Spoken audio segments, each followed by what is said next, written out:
like don't have a car and don't want to walk. Yeah. And we're gathering I was like, all right, like I don't see a band's got a car. I was like, I feel like I got options.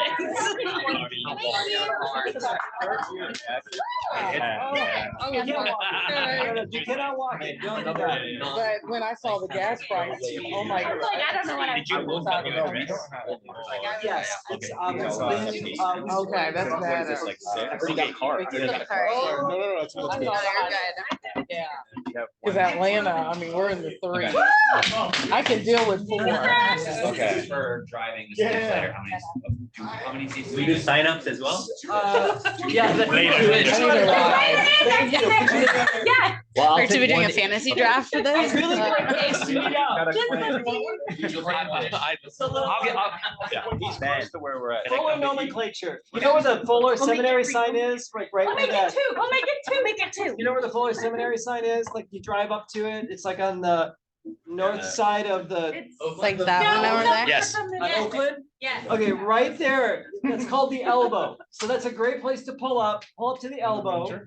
And that's a great place to like meet and then find a ride and get here. Make it 2. Oh, okay. Make it 2 minutes. No. Well, What is this? we're saying 6. There you go. Thank you. So it gives you a little bit of time to go back and like chill out a little bit. Pressure light is on. Thank you for the disclaimer, disclosure. Thank you for doing Oh, that. tire pressure. One more. Make it one. All right. Yeah. So this is for people that are.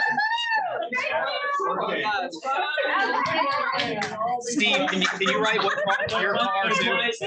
Just so I know I can pick my best options here. Hey, love it, Steve. Good old Brian Regan quote. Okay. Backseat, middle. If Thank you. you do not have a ride to our place, just let somebody know. We will get you there. And we will totally get you there. If you want to go early and help me set up, you can go with Andy and me. And then I have room for 2 or 3.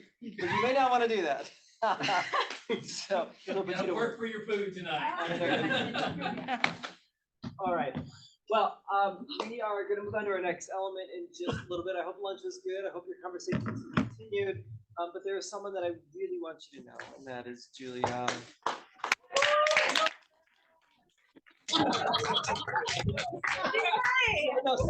No. So either directly or indirectly, she has probably made your experience better. She always makes my experience better in teaching with you, and I just love that you lead and guide all the cohorts, not just ours, and it's really, really great. Thank you for being here. I know that Lauren had to leave to go to something else, and here you are. Tell us whatever you want to say. Here I am. Hello. I just want to say it's so good to see familiar faces and new faces. You guys already know this, but you're in for a treat. Andy and Steve are just the best. So, not that we're biased toward cohorts, but you picked the best.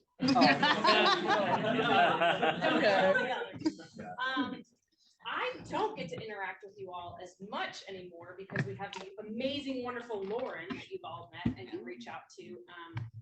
But I am behind the scenes doing lots of things, and I am always available to you. So if you have questions about your program, if you have frustrations, if you run into any challenges along the way, please don't hesitate to reach out, because it is my goal to see all of you successfully through this program. I know that's also Steve.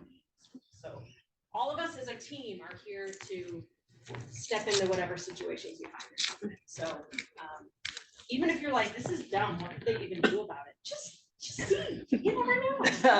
Email. I might be like, that's ridiculous. I'm sorry, I can't make California warmer. Texas. I mean, He brought his own heat. Yeah. It was a little chilly. We're very grateful to have you here and part of this program. I'm also very excited to see the projects that are going to come out of this. So we had the first grad from Steve's cohort, and it just was such fun to see that project and the work that she's doing. And so I wish that for all of you. Those of you that you're in your first year, you get to start dreaming really big about what you want to do. Those in your third, you're going to connect with Cindy soon. She's going to help you. But I can be an encouragement. Yeah. But just saying welcome. Hopefully I will join you on Thursday, so we'll get to chat or hang out a little bit more then. But until then, you'll see me just here and there around campus. So grab me anytime. If anybody needs to really have an important conversation with you, is it best just to contact you? Best to email me. Okay. And we'll set up a time. Okay. Phone, Zoom. Great. We're gonna have a conversation this year again about an elective and how that fits into our schedule. Is that, are you gonna be back or do we need to? I was not gonna be back, so we can have that right now, if you would like to have that conversation, I can- or we can connect via email and. No, go ahead. Because other people, it sounds like other people have that question too. We can just take care of it. Yeah. Okay, so you have a 4-unit elective that you need to do as part of this program. And you have 2, I might give you 3 options, but let me make sure Steve's okay with the 3rd option. So your first option is doing an independent study. So that puts a lot of the work on you, but you craft a study that you would like to do with Steve if he has the capacity. It could be with Andy, it could be with someone else that you would like to work with, depending on the area of content. A lot of students choose to use this as kind of taking off toward their doctoral project. So if you have, if you're gonna wanna do a small group experience with youths to see spiritual formation, blah, blah, blah, something. You could kind of use the independent study to do a lot of that initial research that you want to do in the area of spiritual formation or whatever it might be. Looking at. You can use it to kind of start a pilot program that then you're going to continue that on in your doctoral project. You basically have a lot of leeway in what you might want to do with that. Your second option is doing one of our personalized track courses. So you're in our cohort. We also have a personalized track. We describe it as a choose your own adventure track. So they can take all different courses in different subject areas with professors. You'll notice that all of them are 12 units, but I will adapt it for you. So I will tell you what reading you need to do. Basically, you'll do the reading on your own. Then you will take the 4-unit seminar course, which might be online, might be in person, might be online live. Those are the 3 ways we offer courses. And then you, so we would adapt the work that you would do in that order. So if any of our personalized track courses are interesting you, that's a very easy way to take it. And then the final one is we just started offering a course that for future cohorts, not for you, we're not changing anything else, is going to be required. And it's basically an academic research and writing course. So if you are a student that's interested in doing a dissertation, I would suggest this, as well as just if you want some help in that area. It's going to focus a lot into the library and kind of how to do searches, especially for scholarly articles, and focus on kind of academic research and writing. That would be another option for you to get those. And again, I'm available. Just send me an email if you have an idea for an independent study, or if you can't find the link to our personalized track classes. I can say that Julia is super flexible. I think we're wanting to serve your research interests within the realms of what we can do as a school. I think that there's a lot of room. So if you're like, can I do that? She's the one to ask and we can tell you straight up. But you're right. I mean, we can be creative even with independent studies. Like we've done an independent study together. There have been times where like I teach a course on emerging adulthood. We turned that into a doctoral class where they can track with the master's class, but you do a little bit of extra work and you get like, you know, credit for it from a doctoral level. To like if 5 of you wanted to get together and study something and I can help with that, or Andy can help with that, we can do that as well. So, you know, I think we want this elective to be something that serves your research interests. You don't want to just take something because it might be kind of a cool thing to do. In some ways, it's good to make sure that it's in alignment with where you're headed. Because like Julia said, we want you to succeed. Like the goal here is curiosity, but the goal is also for you to finish. And, you know, both of those things are important. And I think that we can help you get there. Is that fair? Yeah. Absolutely. Yeah. Anyone else? Got any other questions? Yeah. Any other pressing questions? Fuller in general about your program? The history of Fuller, can you tell us about that? No. Who are these pilgrims? I have a financial question. Is there is student financial services on campus, or is all of that remote? That's a great question. I don't even know Okay. anymore. But I think they're Okay, I'll email you later. Great. So there's like, we do 3 units, like we just did one, we do this one. Is the 4 hours our third one, or that's something separate? That's something separate. Yeah. You're locked in for this year. Got it. Yeah. When do we do that? You Sorry, the I'm new to this. oh no, like you'll do it after the cohort, basically. Some people can do it Generally, before. you could do it in between. Yeah. So you're taking classes summer, fall, winter for the next 3 years. You have spring off. So either you can take that off, or you could be like, no, I really want to get at it and finish this program. We could talk about this spring, you finishing that elective. You can do it. And you'll do it You only have to- Yeah. Oh, okay. If we, okay, so if we did our undergrad, Yeah, I mean, our MDiv at Fuller in youth ministry, can we still, and took those classes? Does that still work, like retaking those on a doctoral level? Or- Probably not, but we could talk about it because depending if like Steve is teaching it now, whereas someone else had taught it before, there is a way we could potentially talk about what we would add to that, what you could do to make it doctoral level, but If not, it's probably just better to do the independent. or the academic research. Okay. Or personalized track, you never know, I mean, depending on your Right. area, like, we have a course in trauma and ministry. So if any of you were doing some project on trauma within you, that would very much be within your research interest, so it's, depending on what it is, it's possible you could find a personalized track course. Yep. Just for reference to add, like my first year, I didn't do the elective thing, but the second year at the end after our papers, I did the spring for credit independent study. So just for reference, during the second year, I thought it was really helpful coming into the third year with like an on-ramp with some avenues for my final project. You have like guidelines for when if we're interested in doing an independent study of how to put that together and. Yes, Okay. if you could email me, I will send that back. My email inbox from my to-do list. It's not great for me. And those 4 credit hours, that's like an added cost. Correct. Okay. It's part of your 48 units, so you're still just doing 48 units in this program. But yes, it will be 4 units of tuition.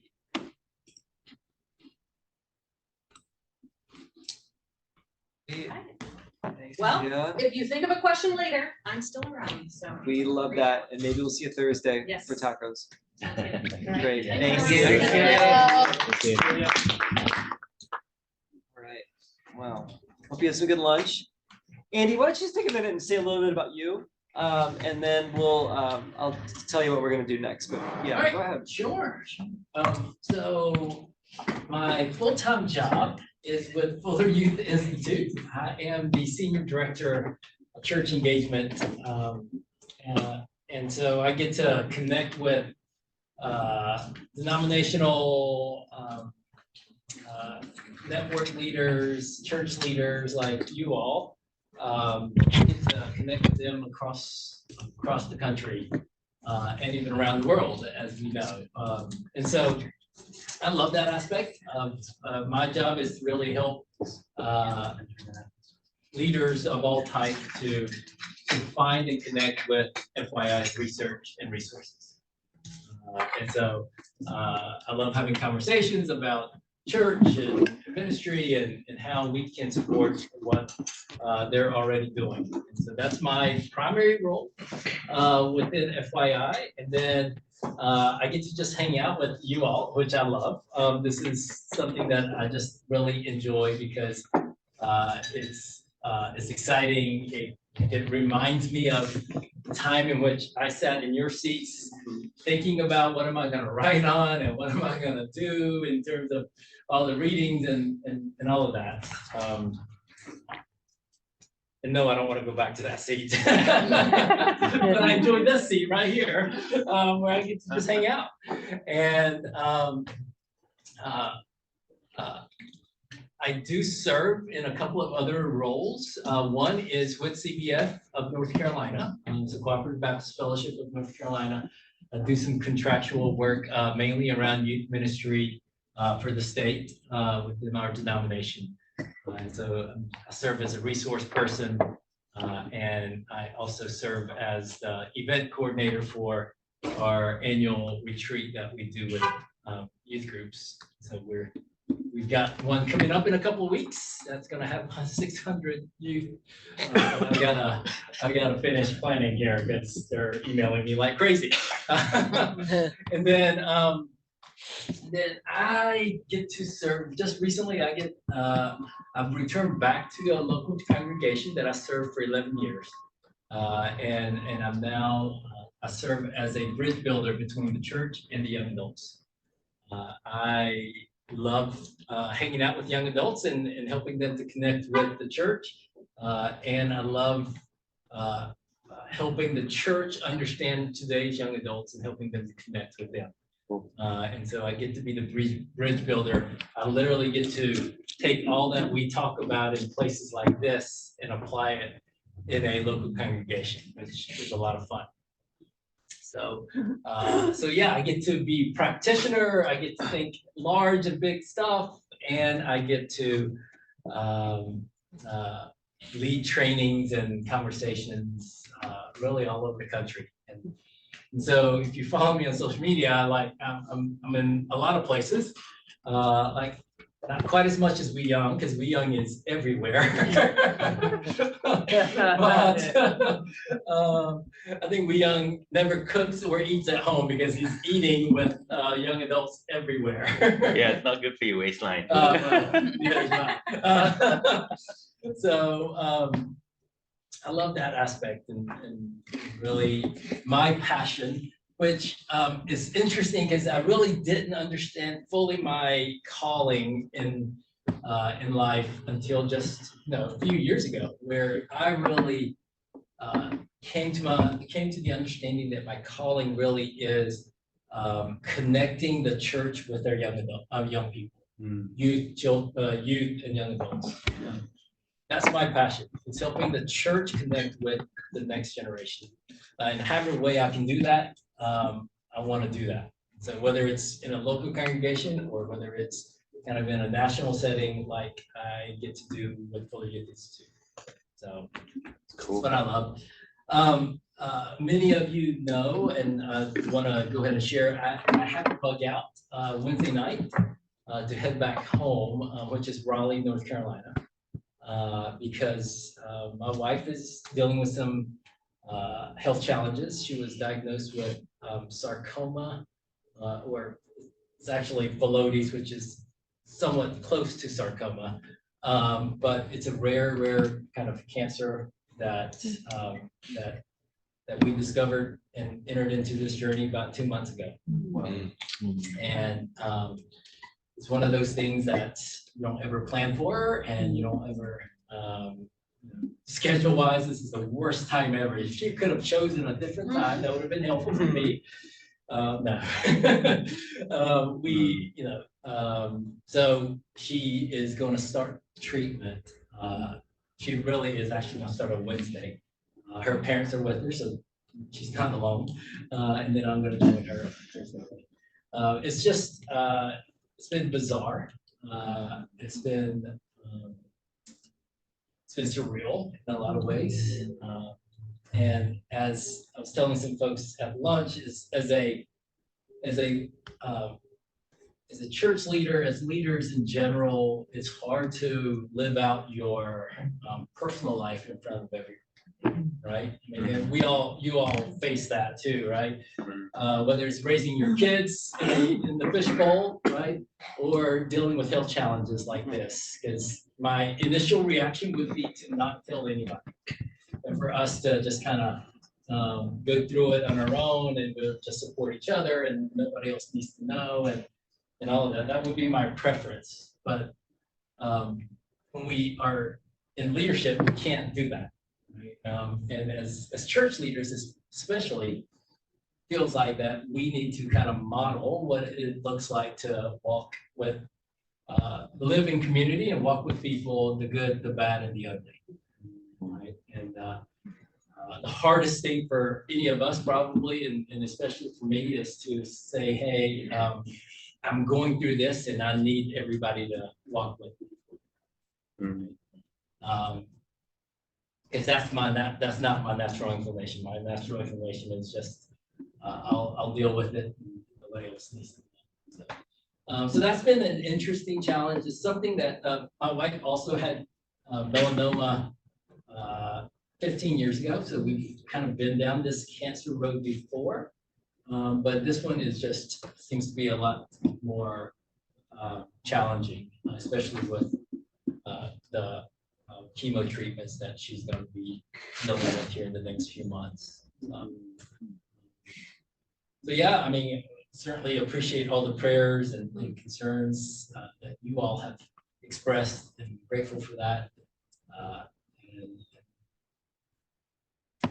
we just take it one day at a time. Easier said than done, right? But at the same time, you just have to know that God walks with us in this journey. At least that's what we tell those that are around us, and I mean that's what we have to hold on to, because that's really the only thing that we have to hold on to. So the theological question that I've been wrestling with is God's providence. Let's answer that question, because what does that mean? Yeah. You know, and did God ordain all this, and what does that even mean? What does it mean for God to be a God who is all-knowing? But yet there's this great suffering and this great God placed us back into this church family that we've been a part of for a lot of years, and then have returned just recently, about 6 months ago.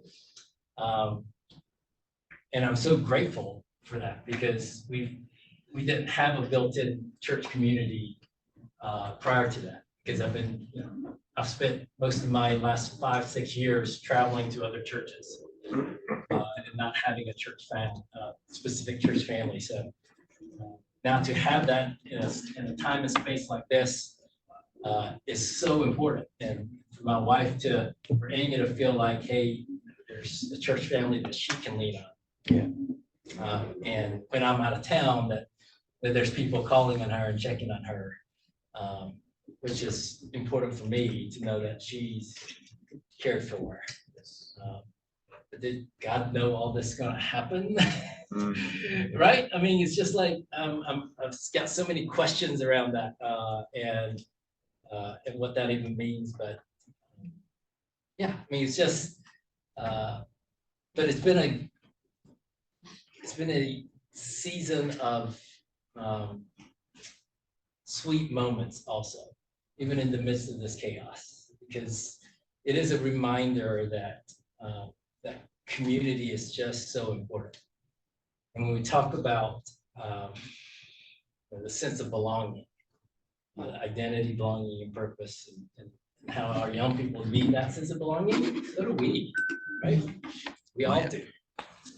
And for us, we've been experiencing that and the importance of that over the recent months.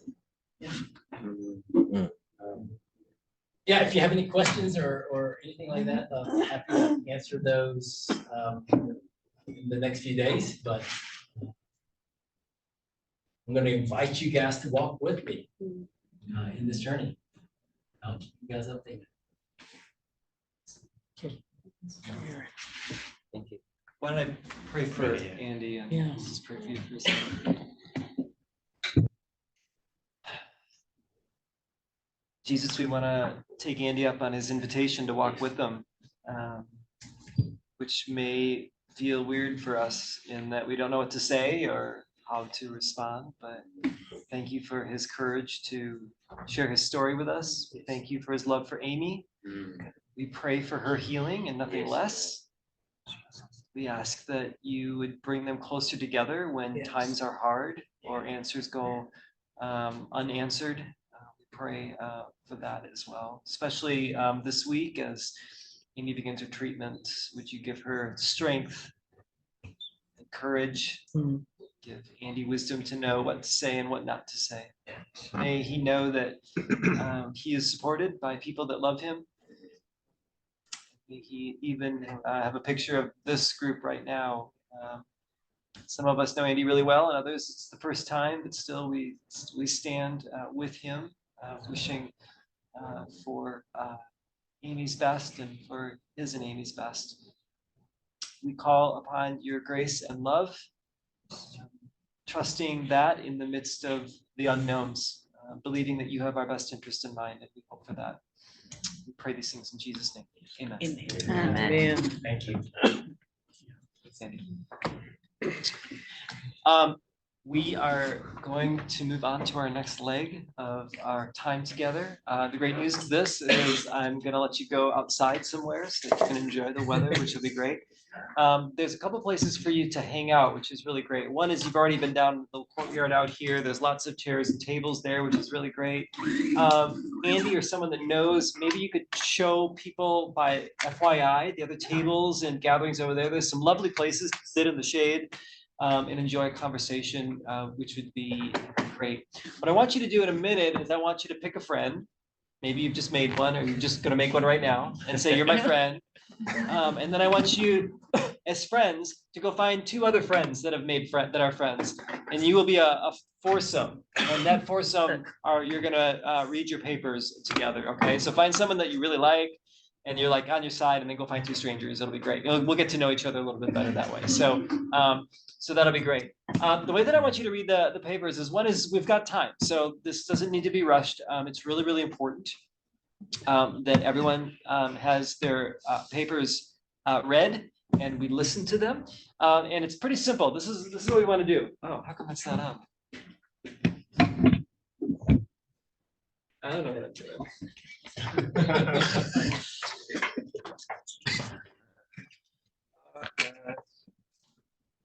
Hang on. Oh, wait. That's a lot of buttons. Well, so much for my cool slide. This is when you start like pushing all the buttons, and then Eric is gonna be so annoyed. All right, I'll just have to listen to my cues. The way this process works is pretty simple.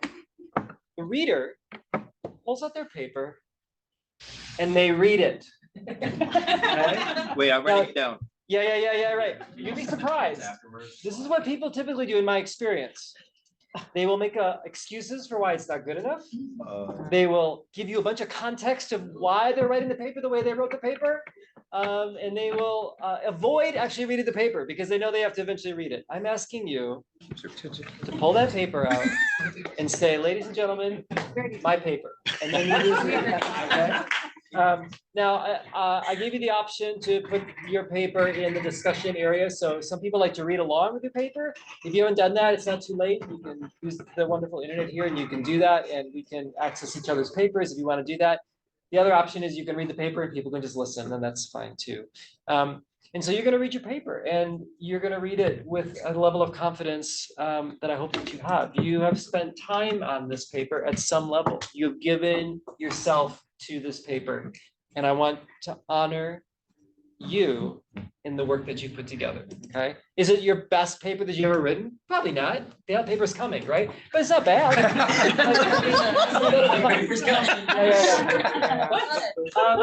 Now this is what the listeners do. Ready? This is what the listeners do. The listeners listen. Like you really listen. Like you attend and you honor the person reading by attending to their words and really, really listening, okay? Now, once you've listened to the paper, you can respond to the paper, and we use this a lot at FYI, this idea of, this is what I like about your paper, and this is what I wonder about your paper, okay? It's not like dislike, it's not a debate, it's like, hey, what I really appreciated was what you said, or your wording, or your concept, or that. I never thought about it that way before, I really like that. I wonder is more of like, when you said this, I wonder what you mean by that, or I wonder if that could be more clear because it was really helpful to me. So it's more like you're coming alongside the person looking at the paper rather than debating somebody's paper. You see the difference? Okay. Yeah. Now, what will happen as a listener, you will be tempted when Katie reads her paper, I'm going to be like, oh, that reminds me of what I wrote in my paper. And then we start talking about our paper before it's our turn. That's the talker's job, not the listener's job. See the difference? Yeah. So my job is not to talk about my paper when it's Katie's turn to read the paper. It's to attend to Katie and help her voice by saying I like and I wonder. See the difference? Okay. So collectively, we're going to do this. One person will read, there'll be 3 listeners. We'll take time to do that, as long as it takes. And then you move on to the next person and we do the same thing. Does that all make sense? Yes. Okay. Now, I would imagine people are like, well, how long should each one go? I don't know. I don't really care. I would imagine it will take you 5 to 10 minutes to read your paper. Depending on how long it is. It's only supposed to be 1,000 words. And then I would imagine it would probably take 10 minutes to give substantive feedback. So we're talking about 15 to 20 minutes per person. So if my math is right, that means it's going to be an hour to an hour 15 minutes that you're going to spend doing this together. Okay, we're not in a rush, but I do think it's often good for us to honor each other by making sure like the person that goes doesn't go 30 minutes. Okay, because then everyone else has to feel rushed to get through. Some of you are like, I'm waiting till the end. I might just have 5 minutes, and then no one will have to give you feedback. I know how you all work. I know how this works because I've done it too. Right? So honor each other by giving each other equal time. We're inviting equal voice. We're using our power within that group to honor each other's voices by making sure we give time for each other in space, right? So if we can do that, I think we can have a really constructive doctoral level conversation about the topics that you've talked about, and then we'll come back together and do that. Now, there's some things I want you to listen for. I'm going to go a little meta on you here as well. Okay, not only are you attending to each other, maybe someone wants to write this down, or you can take a few minutes at the end of your discussion to ask yourself, what were the common themes that came up in our group? What was sort of a shared collective impulse that we had? Maybe there's a couple of things that a few of you raised or whatever. Again, I'm just interested about that. And then the other question I would just say is like, what theological themes are also behind some of those common themes? Okay, we're just going to muse on that a little bit. Okay, because when we come back, we're going to report back as a group, because I don't know about you, I always have FOMO. If I'm in one group, I'm like, I wonder what that other group's talking about, right? So we're gonna have a chance to come back together and at least report back and do that. And then collectively we'll put that together. And I think it just helps us get a sense of what we've been thinking about, what's bringing us together. We've been sharing the readings together. So I think there's gonna be some common themes. And I think there's gonna be some unique things that come through it. I think that will help us shape the next couple of days that we have together. That sound good? Yeah. Okay, so right now, I'm just gonna round up or down, I don't know how you do it. It's 2:30. So I need us back here by like 3:45-ish, like right around that time would be really, really great. If we come back and we're like, we didn't get a break, I'll give you 5 minutes or whatever, but I think if we could congregate here about 3:45, I think that should give you enough time. And there's a couple more things I want to share with you, and then we're going to the elbow and we're gonna eat food. So that's what it looks like, okay? So spread out, I would just say, take what's important to you. Should we lock this up again? Andy's probably gonna go sit with somebody. I'm probably gonna pop in a group. Don't get nervous if we show up. We just want to listen. Like, just invite us in. Be pastoral. You're not in trouble. Andy and I are just needy. That's the thing.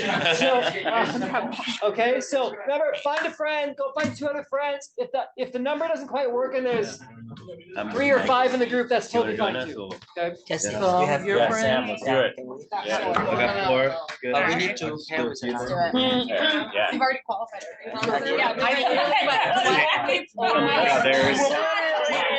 And we didn't bring the rules because we already did it. Steve, is it, are we locked again? We just gotta, we'll stay around and eventually drop it. Okay. All right, I'm gonna take my. We need a group. Does everyone turn out there? Do you need a? One more person. Yeah. Yeah, we You want to join us too? Yeah. Sure. Let's do it. All right. Yeah, we need Yeah. Perfect. Yeah, are you good with us? Okay, so we need one more. So 3, all right. Wait, if we have 3 groups of 3, can we work at the math? We have. There'd still be one group. One more, right? Come on. Yeah, so it would be 4 and 5, or it'd be 4, 3, and 2. And 2. Yeah. We could just be a group of 9. Math. Hi, guys. Hey, I'm You're just good. doing some breakouts. And Great. I probably need our classroom. I'm bringing coffee. I think the gentleman showed me how to lock it. I guess I'll just do something to unlock it at like 3:30. Is that possible? Okay. Okay, great, thanks. Thanks. Sure. Yeah. Yeah. Does everybody have a friend in the group? Very familiar with that. I lived in Does everybody have what they have? This is it. Waco. Good.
Thank you. All right.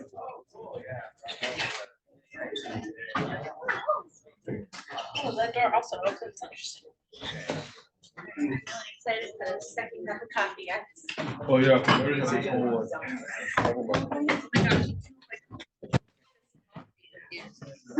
It was good. Okay, so yeah. That place has really been built up. Oh, it really has. Yeah. Yeah, I'm going back there in November, back in Grand Rapids. Yeah. Maybe it'll be snow. Yeah. Every time I see Grand Rapids, I'm like, books. Books, lots of books. Right on time. Yeah. Publishers. All that referencing I know, right? You got them all. Grand Rapids, Michigan. Yeah, then they have these like overstocked book areas where you can go and just buy more books. Yeah. It's not good for people like us. Yeah. We come with a We suitcase. cut- to go yeah, with we're two just, suitcases. we're waiting. I went to Crossway and we. Oh, and yeah, we yeah, yeah. found a little bit. It wasn't a very good place. We're at Crossway. Let's buy some Bibles. I know. That I had to take care of. Sorry, man. Okay, no. But I'm sure it was. Nice. No, I know. Look, I was the only one that went like old school. Like I printed it out because I didn't know if we were supposed to. Where was your group? Where did you guys Or anything. Well, Yeah. my computer was acting up, so, but I printed a copy because I was like, are we supposed to give these out? What are we doing? So I just made a copy before I I love left. it. There you go. There you go. Just go old school sometimes. Word. One thing I was struck by in Atlanta is the amount of. Yeah, Kelsey, I it's took the last Bible time. Belt. It's- Yeah, right. It's crazy. It's crazy. Yeah. I see you guys are. Chick-fil-A. Uh-huh. Yeah. I was wondering about I you. didn't Like, see about you like it. perspectives. Yeah. Yeah, You they're would like getting out it. there. They're Finally. Yes, Yeah. they are. Yeah. We went while we were out there. I was like, Yeah. yeah, we found Okay. one. Yeah. Because my daughter was like, hey, she For uses them every sure. day. Yeah. I mean, they're on every corner for Oh, us. yeah. I really disservice. My wife, Go ahead, go No, ahead. I'm saying, if we had. Yeah. Or like I doing lived a where the race original was, Yeah. where they first opened it. Okay, yeah, It's like right down the street. yeah. Is Atlanta still going? Julie, can you incite? There's this meme going Like when around you're that just- says, we're full, like, Yeah, there's like picture of traffic, like, Yeah. we're full, do not move here. yeah, Yeah, it's ridiculous. I think the traffic is just way Yeah. worse, actually. growing like crazy. It's, I mean. Okay, so tell me, we'll take a minute to talk about our answers in a second, but like what emotions, how would you describe this experience? What emotions would you use to describe what you just went through? Well, it changed once you joined our group. Oh, here's the bag. Once he left. No, just in that of like, oh, I really want this to be good, you know?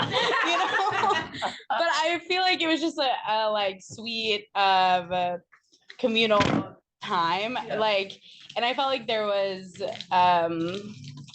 what's the word I'm looking for? I guess connectivity and finding that as we're talking, none of us have the answers to these things we're talking about. And so there's this like relatability and comfort and knowing that. And then I showed up. Right. And he had all the answers. There was a lot of laughter in that group. No, I actually appreciate you saying that because this is something that I've been thinking a lot about, especially with my master's classes and this is for all of us really, like, are we aware of how we show up in the spaces that we teach? Because we do bring power, right? Like it does change, like, and I would expect it would, not because I want you to feel that way, but there is that element, and that's with you and your kids and your small groups, sure. right? So it's like the way people experience us in the ways that we show up actually make a difference, and I actually think that's a very valid point, right? It was a great change. No, too. it's Fine. fine. You don't have Yeah. to, like, you don't have to calculate it. I think it's a really, really important question. One of my TAs that I use, we would meet weekly after every class I teach, and I would ask her, how did you experience me in the class? Because I'm trying to be aware of, like, quite frankly, as a white male with power in a classroom, what that does in the ways that it can affect relationships. Yeah. Right. And I have to be aware of that. That's my responsibility. I can't just assume, right? So, but it's a very fair critique, and I actually appreciate you bringing that up. And you were very gracious. Yeah. What else did you feel? I just wanted to like continue to cheer my group on. Yeah. You got great thoughts. Good. Love it. I'm glad you It was did. a helpful or beautiful ecumenicism, right? A very different context. I mean, it was in New Zealand, Australia, but the very different context, but such similar challenges and hopes and this longing for the health of the rising generation. With that starting point, right? It felt like for an hour we just solved all the world's problems. Yeah, all right. Yeah, which is hopeful, right? That is really helpful. Yeah. It's really great, Steve. Thanks. Yeah, it's as they said, it was it's beautiful to see a different color, different thought, but it's for one youth, one children, and for Christ. So with different colors. So it was really interesting discussion that we had. Yeah, I love that. I love that. Yeah, thank you. I would have published every single one, but I think it's really cool, like, you know, when you start school, you always kind of risk getting like up in the head, like the theological side, and then I think sometimes when it's too far away from foot on the ground ministry, it can be easy to dismiss it because it's overwhelming. Yeah. But I felt like every single paper that was shared in my group was like good, in-depth theology that had feet on the ground and was applicable and relatable to like real life ministry. So, Wow. just kids. That's so great. Wonderful. I felt a sense of trust that I could just be myself. And I wrote down, I wanted to share this with y'all. Oh my gosh. Michael blew us away right at the end. I mean, he saved it until the very end. We'd already talked about his paper and everything.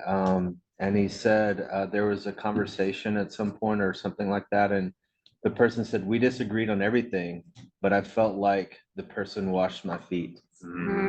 So like when we can have that conversation with people, atheists or whatever, and they don't agree with our views on Jesus and salvation or whatever, but that they leave feeling like I was like, wow, like it's good.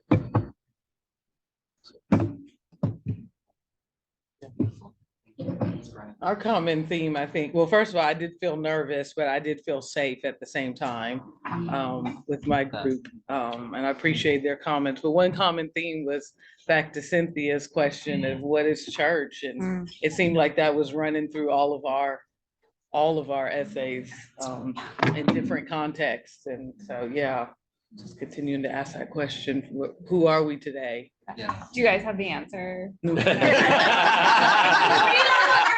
Published article. Yeah. Oh, I will. Yeah, I actually will. Thank you. Appreciate that. Great. You don't have to go, but I obviously don't want to, if you want to say something, do.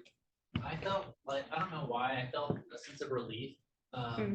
Maybe that I'm journeying, people are journeying and they're having experiences like I'm having. And I'm just thankful for that.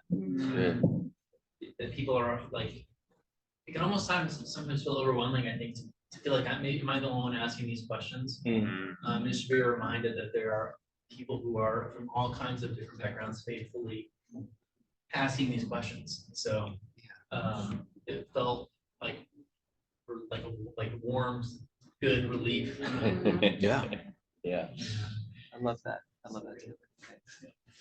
I felt like all four of us asked really valid now questions of the church, and like what Curtis talks about living resistance, about, it's not about what you're against necessarily, but also what we are for, and asking these questions because we're determined to bring change to the church so that the young can love Jesus, like we do. So yeah, just about the passion of all my fellow classmates. Love it. I love it. Yeah, the energy was good. Thanks for you. It's so good. Wow, this is only day one. So I'm curious, I asked you to think about some themes, topics that came up that you shared, and maybe some theological pushes that were behind that. These are the questions I had, but I gave you two, you don't have to worry about three, but I'm just wondering if like someone wants to speak from each group and just briefly share what were some themes that you shared and what kind of theological impulses or questions or themes were attached to them. And I actually would like these. So if whoever speaks, if you could just email them to me, that would be really, really great. Can you do that? All right.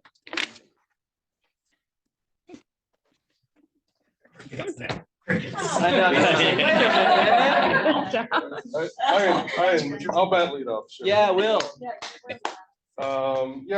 Interestingly, so I was in a group with Beck and Mavis, and all three of our papers were kind of focused on identity. Youth. And if I had to summarize it, I wrote it down, it would be like, what is the story of our culture of the cross? Or what is the story of our culture in Christ, right? So the three of us, we talked a lot about how do we engage and immerse the youth into this culture of the cross, culture of Christ, in the midst of, whatever it is that they might be going through. We have youth who are pulled in all these different directions. They have all these things that they're trying to kind of plant their feet on.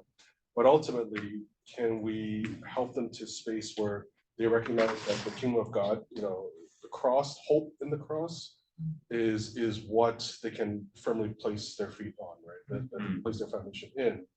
And some of the things we wondered was, well, what might that look like? And some of our conversations kind of revolved around the idea of example, right? So what are the people in their lives who can immerse them in the story, can provide this example of what it means to have this hope in the cross, or have this foundation in the kingdom of God? What are the stories that they can hear? What are the stories that they can experience that really brings them to this foundation that they can have, especially in today's culture, in today's world where there's just so much going on. And even for the youth that we're ministering to, we only see, maybe let's use the imagery of the iceberg, right? We only see like the tip of what they might be wrestling with, what they might be going through. Can we help them to always turn back to that hope that we have in us? So a lot of our talk was about this idea of identity. How can we help you to kind of shift to that or recognize that in the whirlwind of their life? Thanks, Will. Sounds like great. We talked about how the church can connect to the community in a healthy way. There was discussion about like sports. So traditionally, like families who are involved in sports have been like shamed a little bit. Like you shouldn't let Johnny play in the baseball game on the weekend versus like seeing that sporting event as like an opportunity to live out your faith and make a positive connection, because then theologically speaking, is God really upset with that family for missing church a little bit to go to the sporting event, etc. How to approach each other relationally and theologically, and that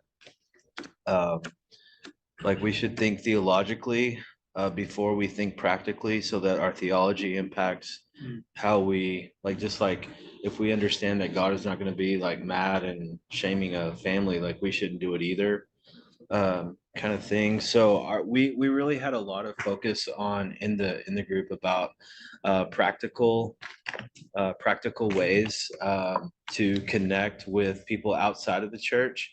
And then it kind of got into the discussion of like, what is the church? Like, how could it look differently where people aren't so like almost overtaken by like their lives almost become the church. They meet Sunday morning, Sunday night, and then they're there on Wednesday, and then they're expected to help somebody because the church is involved in it. So like, how can we do church? Could we have like a Bible study right after the game or before the game? And that kind of like is the church. What would that look like? And then Michael talked about the Eucharist being the center of the student's life, and what that looks like. Instead of making it about anything else, make it about the preaching or about Bible reading or all of that. Make it about tasting and seeing that the Lord is good.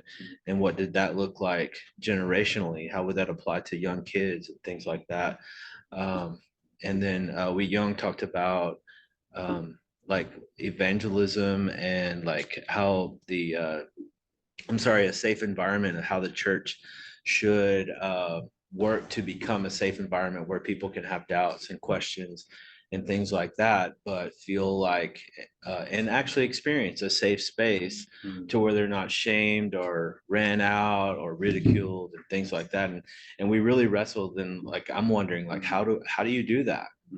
Because I don't know if you're the same as me. I grew up in a context where you had the right verse, the right answer, and if you didn't tell them, you were, not doing your responsibility as a believer, that kind of thing. So what does it look like when people come up with a question and they offer an answer that you may not think is biblical or whatever? How do you respond to that? So good. That's great. Thank you. Yeah, my group's down. Yes. But I would say that two themes that came out of what we all talked about is similar to what Will's group talked about. One was focus on identity, but specifically like what or who does a young person's identity come from? Is it God or outside of, and then how does that affect how they interact with society? And then specifically a couple things that came up within that is like, how does an American dream / Western context, like pressure expectations, play into that? Like, are students living that out? Or are they living out following Jesus? And then how does that intersect? And where do we as a church help them read out in different and just kind of sorting through what that looks like as the church itself, as church people, if we're Americans or in Western context, like if we're leading, we may not know or see how the things that we're leading are maybe coming up from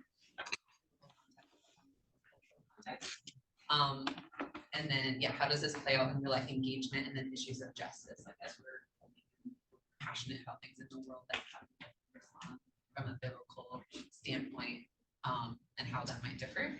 And then what does hope look like? What does hope look like for you in response to the things that they're going through and who they are, whether they're finding that identity in Jesus or outside of it, how do we help them find hope?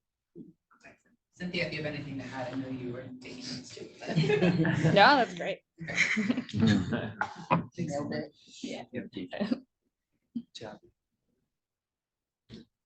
Couple more groups, I think. Yeah, I can go for our group. We had Flamingo Dane, who's not here. He's chasing. All right, let's go. We talked about authenticity and sort of the quest for purpose in all three of our papers. And there's really just this common theme that youth ministries needing to answer the question of what comes post moral therapeutic deism and where do we need to look for answers in that. And kind of the theological concept that it opened up was talking through kenosis and this idea of like holding suffering and potentially the the astute or intentional ability to hold suffering well being what it takes to drill down past the autopilot that Gen Z and millennials feel like their lives are governed by. Flamingo Dane brought up the diagram in Life Worth Living that has like sort of autopilot, reflexive, sort of the tier of operation being bedrock for a lot of people and how we need to drill down towards self-transcendence, which is at the bottom of that diagram. And I think really it turns, question 3 would be, some of the questions that need answering are just how do we drill down past the trite, the surface level, the programmatic into something that models suffering well for the next generation. And what does that look like? And how can it be packaged without being packaged and be organic and authentic, of all those things, which is a huge question. Yeah. Wow. But that's really, is that right, Flamingo Dane? Kind of. I think you just said, I agree with all right. There we go. That's on recording. Yeah. There we go. Thanks, Casey. Really great. Appreciate it. I think woven in each of our stories of these folks was the common theme was kind of shocking, but testimonies, stories, remembering, like using the same sources. It's like we were all just copying one another in some ways. But talking about remembering in different ways. So Morgan focused on the practice of remembering as a healing, as reconciliation, restorative, and then both of the guys talked about remembering in the sense of like telling us to the story of God, and all very practical, which I was really beautiful. So the act of like pastorally, what all that looks like is this patient practice of being present, and then at the same time they all just have practical ways that they're actively in their youth groups, working on engaging students in the act of remembering. So it was inspiring, really. We're all like stealing each other's ideas. Good. As far as questions, or what I would say, I'm gonna pass the ball to you. Andy was in our group as well. Yeah, except for mine, he can't answer. I cannot answer for anyone. You don't have, it's, yeah. I don't know if we got to that. I think a question I just brought up for me is like, how, like students have such a low level of trust with people in a lot of ways, like how we know the power of authenticity and testimony and remembering, but what does the work look like that you do to get to that point where a student feels comfortable enough to share their own testimony? I think is some of the questions that I have. You can't just go from 0 to 100 immediately. But what is that patient practice of being in it with them? How do people practically do that? Yeah. Sounds a little bit like belonging, or this sense of koinonia or friendship or community. I mean, I think there is this element of trust that sometimes gets missed in youth ministry, right? We try to get them to the behavior, but we don't realize that there's no trust. Yeah, I like that. Thank you. Can I ask like a controversial question I have in my head? Yes, it's always great at I'm 4:15. scared, but. Get their thoughts. Here. Bob, right here.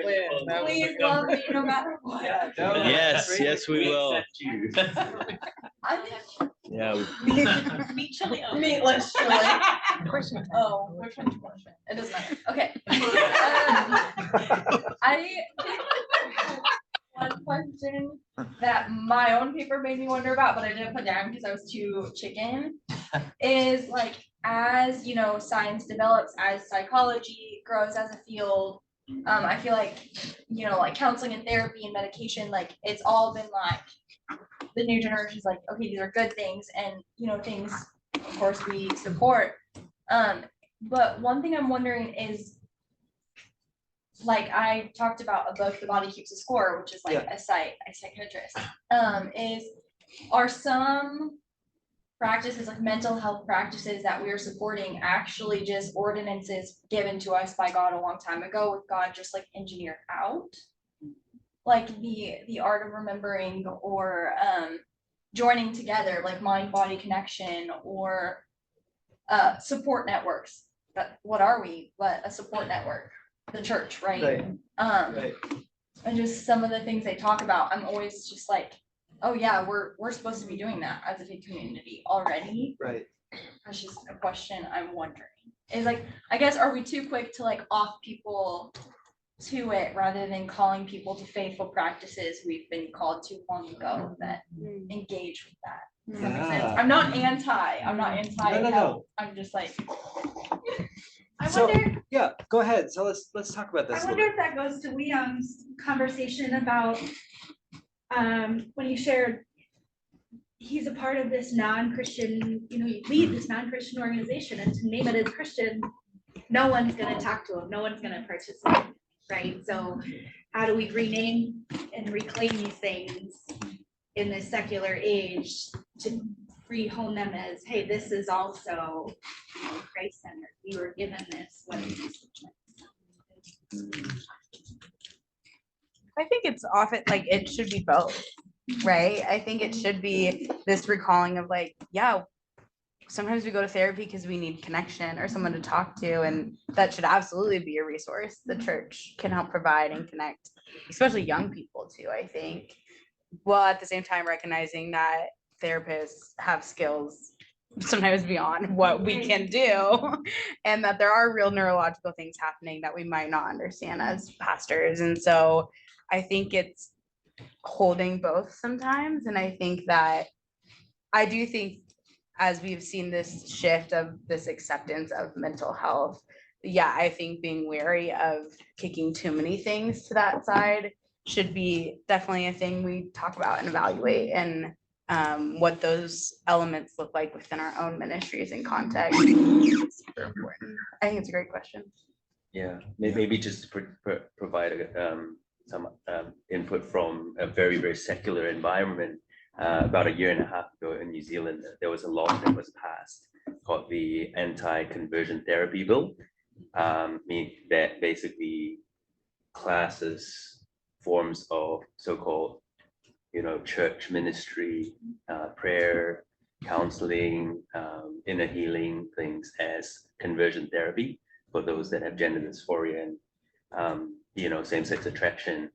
And it's gotten to the point where youth pastors and leaders and parents inclusive of could get in trouble and could potentially be jailed for doing conversion therapy on young people as young as 12 years old. So it's pretty crazy where, society can swing so far to that direction where you can't even run, safely, like when we're running, things that we've always done in church that are very effective and help countless amounts of people, including myself. Now you go, ooh, who's coming to these things again? Like, are we gonna be in trouble if they, so there hasn't been any precedents set, as in like any cases where youth pastors and parents have been gotten in trouble for practicing what we see as normal Christian things. And therapists and counselors are also reviewing their practices to make sure that they're doing things by the law, so they don't get in trouble as well. So it's really, really extreme. So if it hasn't happened here yet, then praise God. But but I do hear what you're saying. It's that, and I agree with you, Becca. It's both and, not one or the other. But it's a very, very, very challenging tension, and sometimes society dictates what you can or can't do. Yeah. I think that's a pretty cool testament to truth. Like, if you really think about something that is like true in the church, right? Like, this is how the church says, this is how God, this is true, this is true, this is true. These are the things we should be doing. And then outside of that, the world comes to these same conclusions of this is good, and this is good. Like, what a testament to the truth. I love your question, Morgan, because I feel like, sorry, Vanessa. No, go ahead. I just think it's cool. I feel like in our context, we've went the other way, where we started off, not formally, but within the congregation, people saying, oh, if you're depressed or you're anxious, you're not spiritual enough. And then obviously that's not helpful. And the pendulum swung the whole other way, which is, no, if you're depressed or anxious, you go to a psychologist, and spirituality has nothing to do with it. And then what ended up happening in youth group is we got a lot of psychologists, Christian psychologists, to speak. But then the question that I have to follow on from your question is, if we do speak about mental health and therapy in the church, should we expect that someone from a different religious background would come in and be like, I disagree? And if they do disagree, does that mean we're having a good Christian conversation about how we work with therapy and how the two work together? We had I think it's whatever next year is. It was my first year, which was like the psychosocial spiritual development part of the cohort, which is awesome. And I just remember having so many fruitful conversations around this. Now, that was 3 years ago, so I don't remember everything, but I remember the conversations being fruitful and talking about. Write it down in your book. Like, write it down in your book. Write it down in your book. I do. It was the other Dane. Yeah, where did he go? I remember talking about how to define these, as the pendulum swung to like acknowledging more of mental health care, terms like anxiety, to help ourselves as faith leaders, adults that care, and to help students better like define those. Because what I was experiencing in a pendulum swing working with students was like everything was just, I'm anxious. I mean, it just became so commonplace as a term that I don't think youth really understood it enough, other than that, like, well, that makes me anxious, like, and I'm not, and there was a lot of that conversation about acknowledging what they're feeling and experiencing, but also helping them to define it better, like I would get students that would, like, again, another term I think we pulled like throughout was like bullying, like if somebody said something to them that they didn't agree with, they'd be like, you're bullying me, and I'm like, that's not exactly what you like, what that means. And so I think there was a large conversation on the spiritual side of helping them better define those terms. I guess it's like tricky sometimes for young people to speak about their experiences. It's so personal. One of my close friends went through a depression, anxiety, suicidal ideation battle. And before then I was completely ignorant as a 20-year-old about mental health and appropriate therapy, etc. And after probably 10 years of therapy, medication, as a Christian, got to a good place. I'm like, could you write down your experience? And he wrote like 10 pages of size 10 font, single spaced. Wow. And then I just cut out the section where he spoke about where God came into it. And I found that really helpful, because I know he wouldn't stand and talk, or even in a small group, talk about it. It's so personal. But it was a really nice way of actually saying, oh, without you being taught anything explicitly about spirituality and mental health together, he came to some really good conclusions about where faith fits in with therapy and medication, and I found that quite interesting.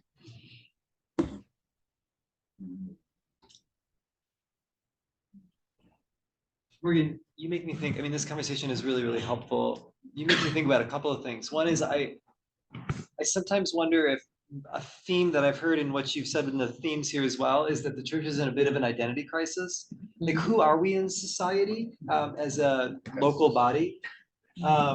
You know, like, the church used to be the place where you'd go for everything, like marriage counseling, like education, you know, the pastor was seen as the educated one of the community or whatever.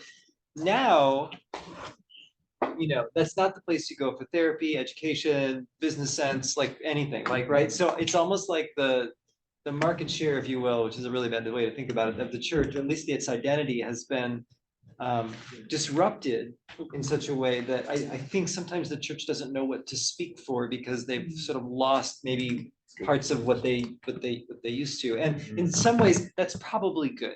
Because I think there's probably some things that pastors speak about with regards to mental health or whatever, that they actually shouldn't be speaking about, right? That's why we have experts in those fields. We know more about the brain, we've got experts in all those things and that type of thing.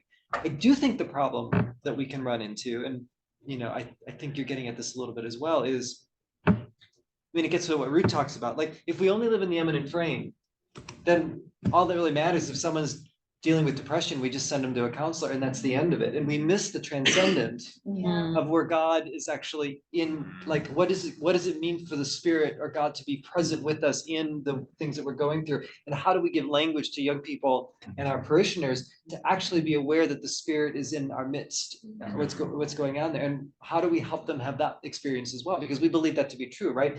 But in a world that only lives in the immanent frame, that's not instinctual. We don't think about necessarily God. And so part of our job, I think, is to remind our young people that there's a God that loves them and that there's this transcendent peace. So I think the two can work together, but I almost think that we all need to know our place. And rather than the church throwing a temper tantrum that everybody doesn't come up to us anymore, actually ask ourselves a really hard and probing identity question of who are we in the community? Right. And I think we've sort of lost that a little bit. Yeah.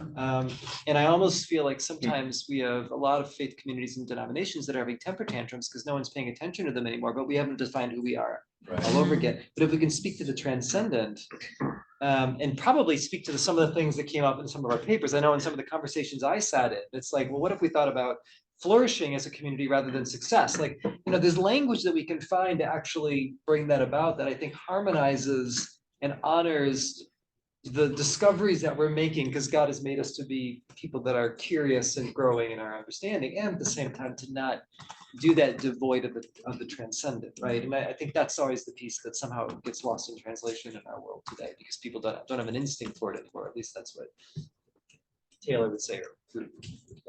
I had an adult leader last week whose child made a suicide attempt. And so he called, obviously very distraught, saying he wouldn't be at youth group. And I went to another pastor to be like, okay, do you have suggestions on all the ways I can come around this family? What can we do? And their response was, well, we'll fund 3 family counseling sessions for them. And it just felt so sterile, and it made me feel angry, not because I don't want them to have counseling, right, but because that can't be that can't be the answer, right? Like, this is a part of our family. Right. So anyways, that's absolutely right. That's a perfect example, right? Like, we've outsourced solving a very pressing problem, but we've missed the opportunity to speak to the transcendent and what people are probably longing for, right? Like, I mean, think of what the parents are going through, the sense of guilt. They think, did I do something wrong? Am I a bad parent? You know, I thought, you know, where does faith, how do I believe in God in this? I mean, there's some deep and profound things with the parents. And then of course the child, right? Like, who am I? Maybe I don't matter. Like, I mean, these are deep ontological sort of questions as well, right? Like, who's going to speak to that, right? And that, I mean, that's our moment. Like, that's it. Let's go do it, right? So I think it's a really, really important question that you're raising, because if we're not careful, I think we can literally outsource everything, right? Like, well, then what, right? Yeah. Like, I think we'll call this something. So yeah, thank you for that. It's really, really good. To share something on that. So a couple months ago, I was preaching, my husband was preaching, whatever, we were preaching about something around just, you know, getting help or something. I don't remember what the scripture was on, but we both spoke on, you know, therapy. And that's a piece that we can use as we're working through our spiritual struggles. And in the Black church, you know, therapy is very taboo still. And so I said it in a sermon. It was supposed to be a shouting moment, and it dropped like you could hear like a pin. It was like therapy. Like you're supposed to be the Holy Spirit, you know, and it was like, and so I started thinking as we're talking about this, the message that we're sending with young people, just the confusing message and how the church should interact with mental health versus what they get maybe at school or outside of the church. It's like, oh, you can see a counselor at church, but at school, but we don't do that here. And so that messaging is going from generation to generation to generation that we don't do that, that the church still does not do that. And so I think it confuses kids where it's like, I can go to a counselor and therapy for school, but I can't get it from church. And so it makes me ask the question, is this going to continue? Is this going to be a generational thing that it keeps going, that the church does not interact with mental health or even talk about it? Is it still going to be taboo even now, or 10 years or 20 years from now? You know, the messaging is confusing for young people. And so like the youth pastor they can pray for me, but they can't talk with me about what I'm feeling, you know, but I have to go to school to get it, you know? And so I don't know, it just makes me think about that. Our messaging is still so confusing. Yeah, that's good. I like that. So And it comes down from the top too. I mean, I feel like we work for a church, and so if we're asking the people to come to church to like get that do I feel like I can do that to my pastor? Do I feel like that's gonna affect my job? Do I have to go somewhere else? What does that look like? I think if that's how we feel, then that's probably what we're sharing, maybe. I don't know. I think that there's an element of the dualism that exists in our world, the sacred versus the secular, where, you know, going to adopt like that, you know, for example, if you're sick, you go see a general practitioner, right? You don't go just pray for me, pastor, and I'll stay at home. So it's both and, because, for example, I think I mentioned earlier, I'm journeying through the rehabilitation process for a friend of mine who's going through AA and a whole bunch of alcoholic rehabilitation, and he's someone that's been around church in and out for many years, and he's asked me to be a support person, right? So he would go to counseling and he would debrief with me, and his therapist would keep me in the loop, and I'd be praying for him. It's both and. It's that journeying together. It's not, I'm just going to outsource and send you to the therapist and see you later. And he said to me that he's appreciated me walking alongside him this whole way for the last 8 years, and he's still on that journey, but he's come such a long way. He's 9 months sober, you know, and yeah, I think there's something to be said, like how can we in the church work alongside other resources? And of course there's Christian therapists and all that as well.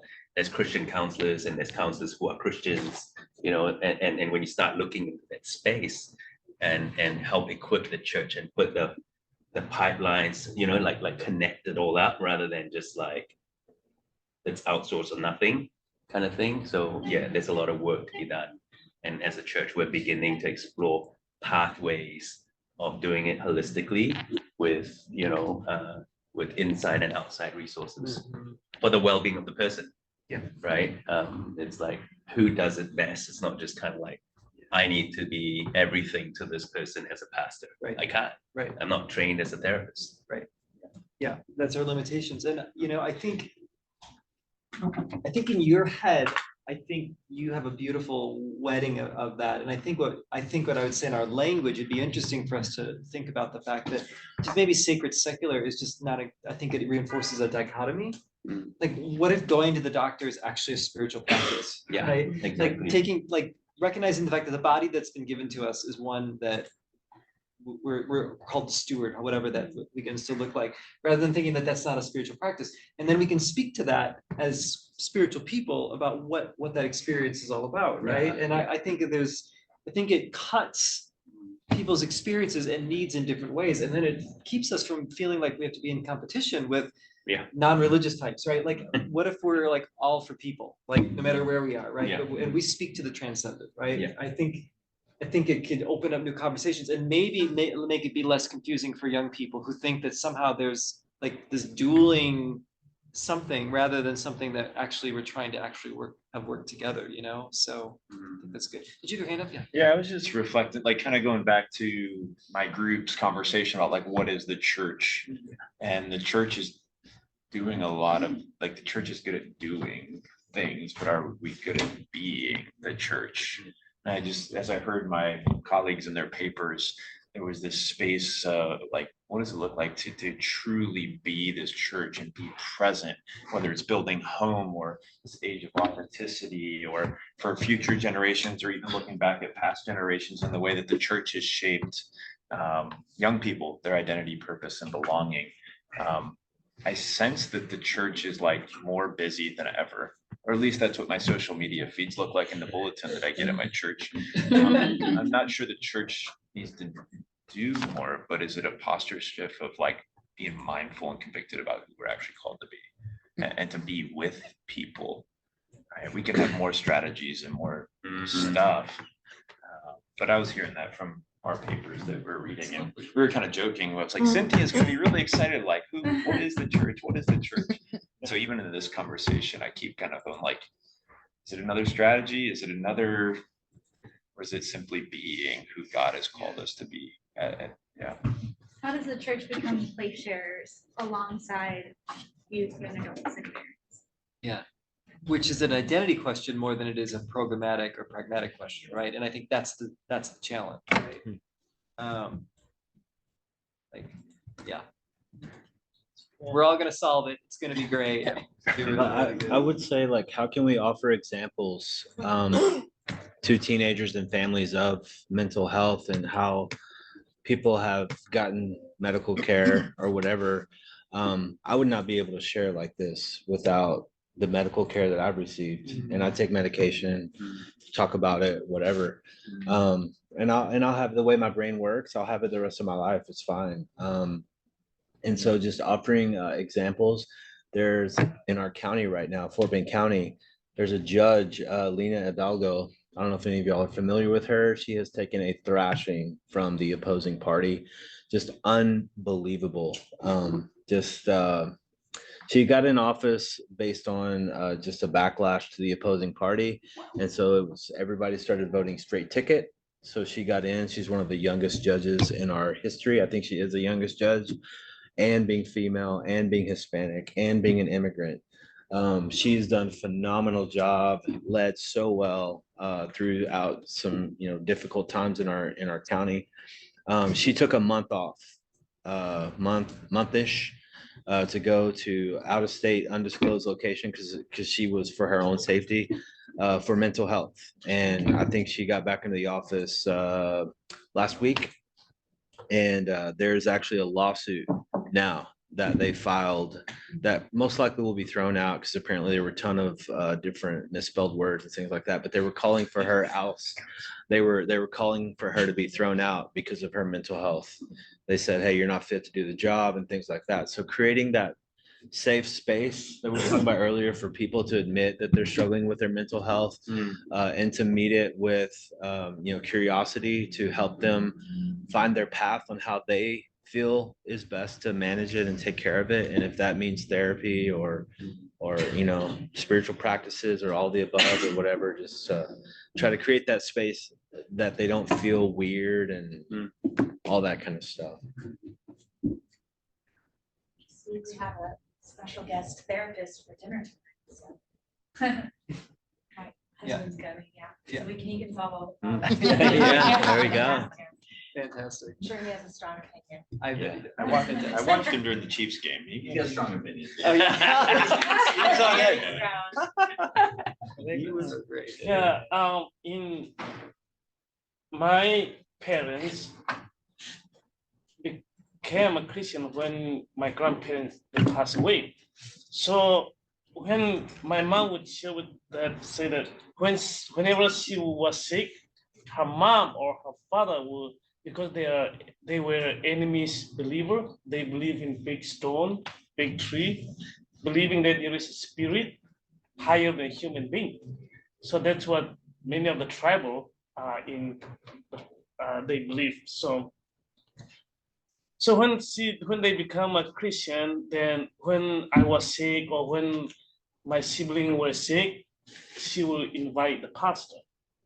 And whenever we have problem, a culture was to share with the pastor, so that the pastor will pray for us or give counseling. And for example, in the culture that we have is when a marriage couple, when they fight or something happen, then the pastor or the deacon would be invited and they would be given counseling, and so they would rebuild the relationship. And the same thing happened even in the family. So but the culture is changed now. So my thought is, I don't know if people really trust the pastor or really trust the church anymore. So that is because since my mom or my parents or my community back in Burma, they used to do that. So when I first arrived here in this country, and when I have my first child, then I used to think that, oh, I should pray, or I should invite a pastor.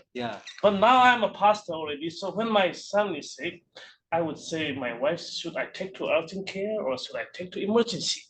So I kind of lost connection with those things. Oh, interesting. Wow. So I don't know that the culture influence or I'm spiritually dry or I don't know. But in the past, that was a part of the Christian culture back in my home country.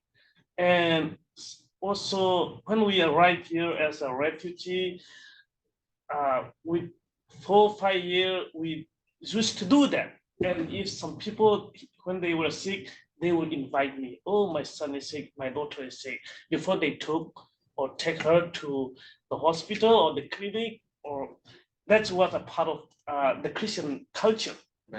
But after 5 years, 6 years, 7 years, no, we don't know if they are sick or if they are well. Or so later on, everybody when they get sick, they go to urgent care, the doctor, the emergency.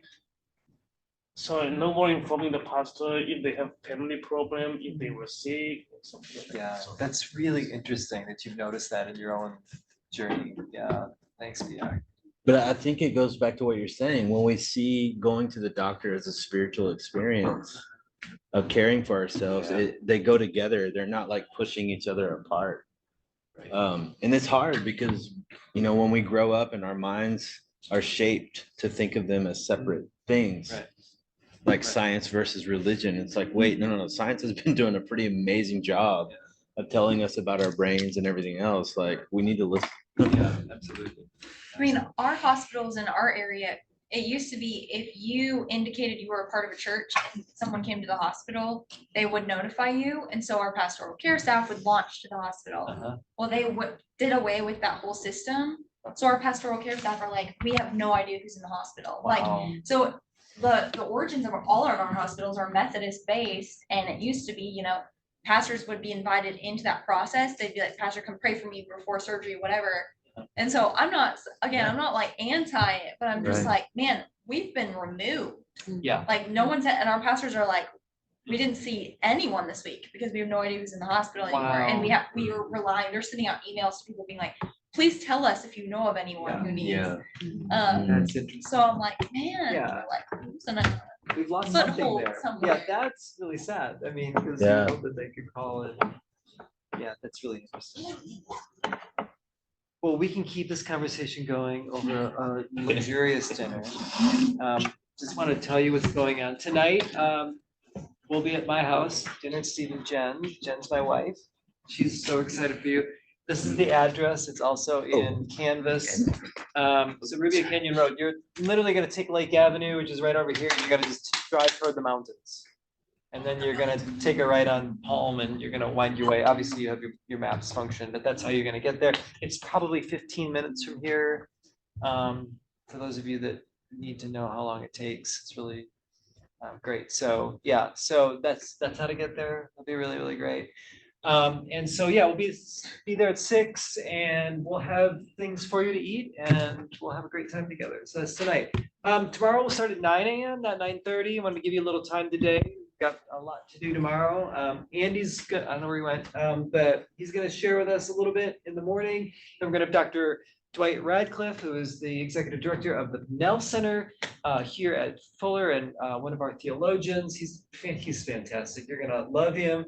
The Fuller Youth Institute has wanted to treat you all to lunch on Tuesday at noon, so we'll get a chance to do that. You'll get to meet some of the FYI team that also will love a free lunch. So they'll be here for that. I'm gonna do some lecturing in the afternoon, and then Dr. Cutter Calloway, who's one of our theologians here, actually former student Kenneth Chang. I think Kenneth was Kenneth in your class, Sam, with us, or was he not? Maybe he was in a different class. Do you remember Kenneth? No. Anyway, Cutter along with a bunch of other people, and then Kenneth was really involved to put together this like devotional on horror. And like horror and the gospel, and there's actually a big conference this weekend on like ghost stories and horror and how it relates to the gospel. And so there's sort of a theological turn on that. They've got a whole devotional like on horror, like in the Bible. It's really amazing. So he's gonna come and share some of that at 4 o'clock. And Kenneth is sort of the creative mind behind some of this, and they're gonna share that. So I wanted to introduce you to that. There's a bunch of information, and I don't know, Cutter might bring you some free things. I don't really know, but what's that? He gave us a book last year. He did, yeah. He's always hawking something. He always wants attention. That's just the way Cutter is. No, but what I love about this is I think it's a great example of how we bring theology to bear on like human experiences, right? Like we're all afraid. Like we all are dealing with horrific things, right? And so they kind of come at this in a really interesting way, and Christianity Today sort of picked up on this as well. So that'll be toward the end of the day, which will be fun to look forward to. So that's what tonight and tomorrow look like, and I think we'll be in great shape. I think you have my number. I've given it to all of you. If you get lost or something, just text me. Did I give you my number? Do you need my number? Anybody need my number? Okay. Yes, word. If you need it, that'd be great. And we will see you then. But let's stand together. Let me send you on your way. Let me leave you. Yeah. I love my real name. He was like, no, I don't. My friends, may you be aware of your 5 loaves. May you be surprised by your 2 fish. May you know that your voice matters in this conversation. May you know that the questions that haunt you might be the topic that God's calling you to speak and study. And may you know God's grace and peace. See you soon. Yeah, David.